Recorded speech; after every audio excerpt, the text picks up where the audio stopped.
এখানে একটা গুরুত্বপূর্ণ বিষয় বোঝাটা খুব দরকার, যেখানে সাধারণ গণতান্ত্রিক পরিবর্তনের পর জনগণের মধ্যে নতুন ব্যবস্থার প্রতি প্রবল আগ্রহ দেখা যায়।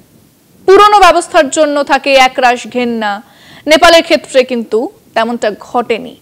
রাজতন্ত্রের পতনকে অনেকে এক প্রাচীন ব্যবস্থার অনিবার্য পতন হিসেবে দেখলেও জনগণের কাছে, এক বড় অংশের কাছে, এটা কিন্তু ছিল তাদের প্রজাপ্রিয় রাজ পরিবারের শেষ ইতিহাস, যা তাদের মন থেকে মুছে যায়নি।